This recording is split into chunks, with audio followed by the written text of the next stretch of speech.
Hey everybody, welcome back to Hammer Bros Gaming. I am Blades of God, and today we are going to be running the mines on Master Difficulty in Gears 5. With me as always, I have Pyrocidawats and Mr. Beardsley, and for the classes that we're going to be running today, I myself am going to be running the Protector class, focusing on that melee damage and using the drop shields for defensive purposes. Pyrocidawats is going to be running the Marksman class, focusing on the M-bar and long shot damage and explosive headshot. And Mr. Beardsley is going to be running the Robotics Expert because of that DR1 ultimate and because of the Bloody Shot ability and the increased damage with DB weapons. So it's a very good class when you have a lot of DB weapons at your disposal. Taking a look at the modifiers for this map, the mines. We have Ammo Starvation, More Health, More Lethal, Longer Recharge, Iron Man, Faster Venom, and Regen Penalty.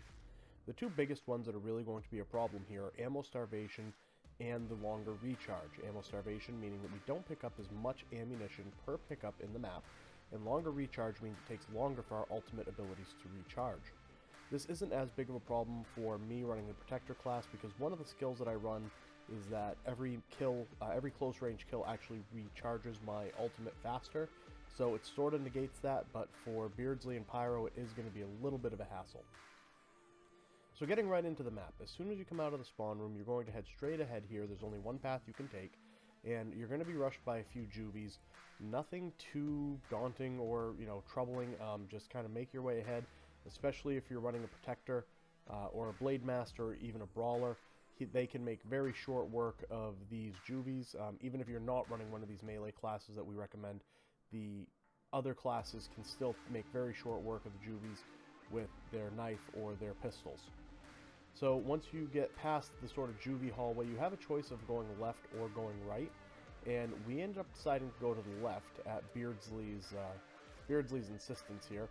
So we head to the left, and it works out okay. We get enemies with Nashers, so it would have been a good bet to run the Infiltrator class here as well. But we didn't, so not a big deal. You could see I dropped my bubble shield here just because it was already charged up, and I figured we were going to get into a firefight, so it'd be good to have a good hard point to hold where we can fall back if things start to get a little hairy.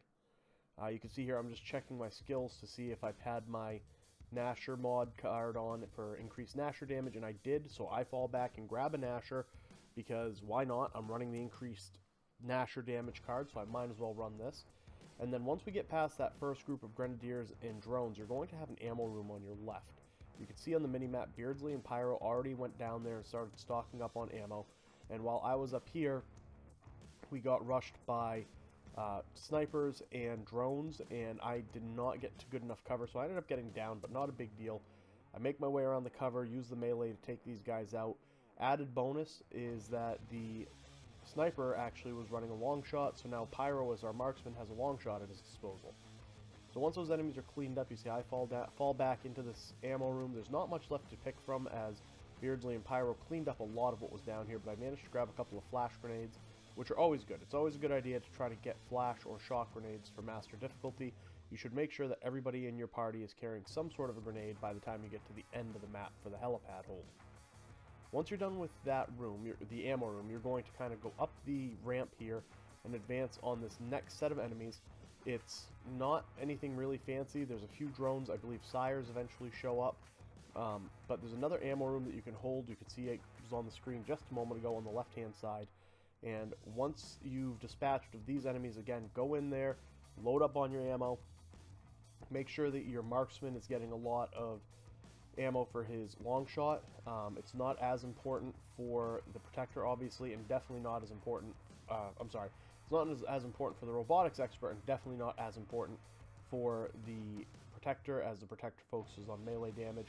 But if there's extra ammo, just divvy it up and top off as many weapons as you can, because the second half of this map after the safe room is very challenging.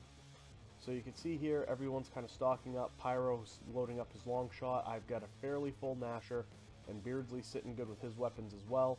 You still are going to have Juvies kind of trickling in as you're loading up on ammo, but it's not that big of a deal.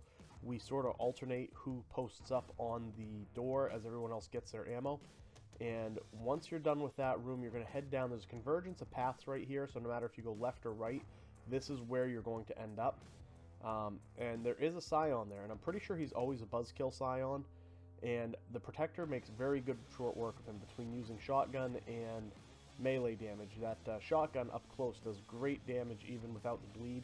So take him out, then we only got one path to go down, and this is it. We're already at the safe room. So you have a choice of left or right, and the safe rooms actually do lead to different second acts. So you can see there's the left one that's highlighted, and then we've got the right one behind us.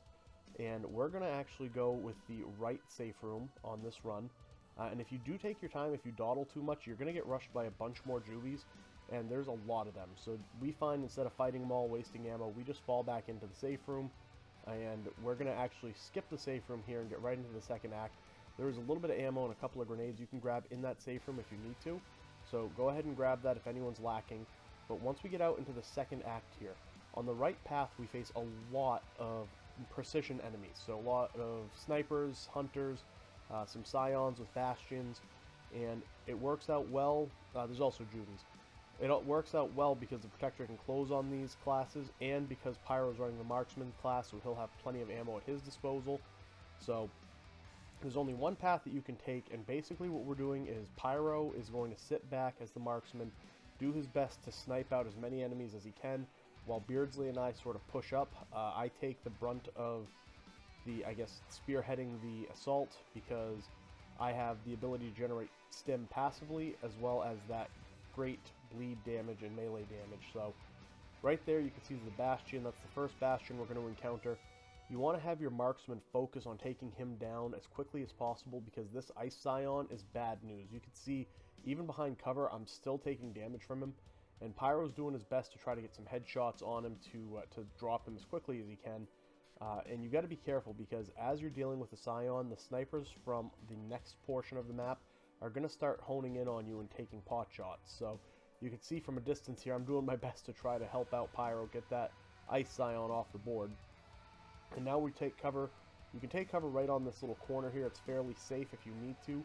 We end up pushing ahead a little bit. Beardsley and Pyro both go down right here, which isn't great. But again, I have my super helpful bubble shield, and what I'm doing is I'm actually just standing here to try to draw as much fire from the enemies as I can. That way Beardsley was able to fall all the way back and get Pyro back on his feet. And you can see on the minimap now, Pyro and Beardsley are starting to advance back up to where I am. Pyro's actually trying to get some shots on the enemies all the way across the way. And you do have to be careful right here, because we get rushed. There's a lot of Juvies, so this is actually a really good place. If anybody's picked up any shock grenades, this would be a great place to use them.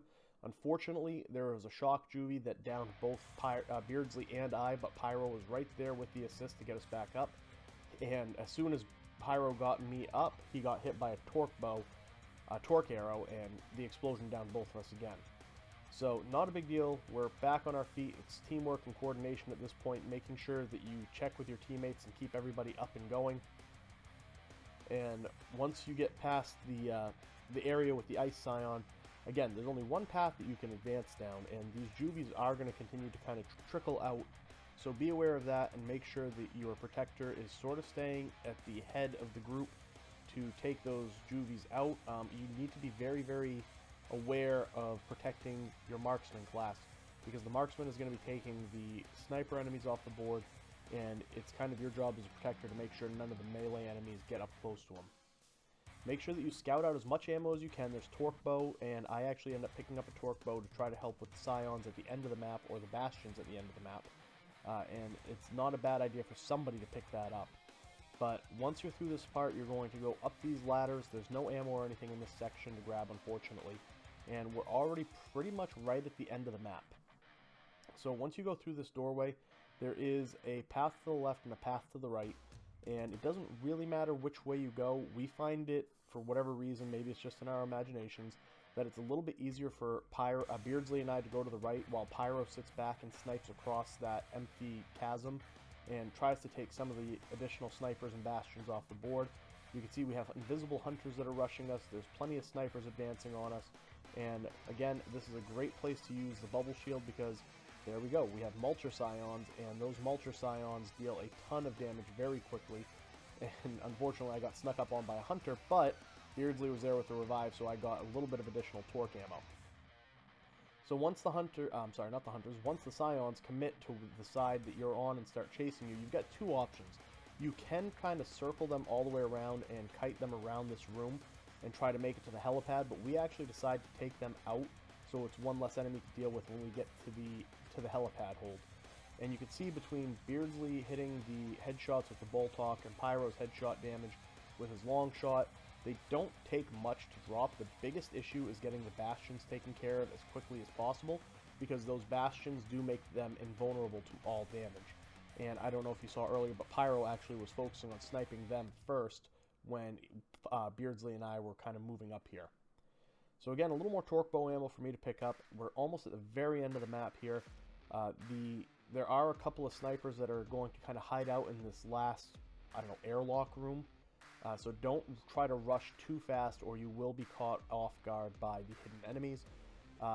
You see Beardsley and Pyro, they are simply trying to stock up on whatever ammo is still around. There's a ton of shock grenades right here. So I actually plant my flash grenades. My plan was to pick up the shocks, but somebody beat me to it. So unfortunately, I just dropped both of my flash grenades, so I have no grenades. But Beardsley and Pyro both have shock grenades on them. And here we go. Now we're ready for the helipad hold.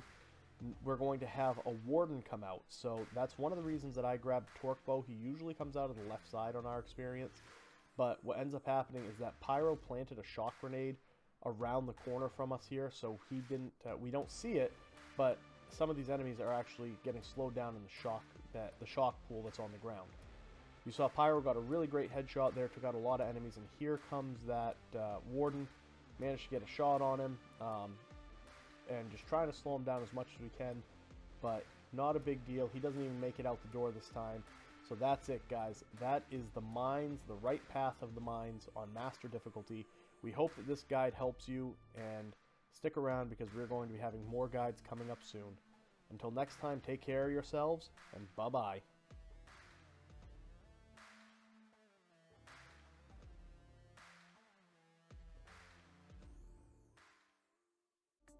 Hey everyone, thank you so much for watching. If you enjoyed this video and want to see more content like this, please like and subscribe. You can also check us out on Twitch at Hammer Bros Gaming. I am Blades of God, and until next time, have a great day everyone.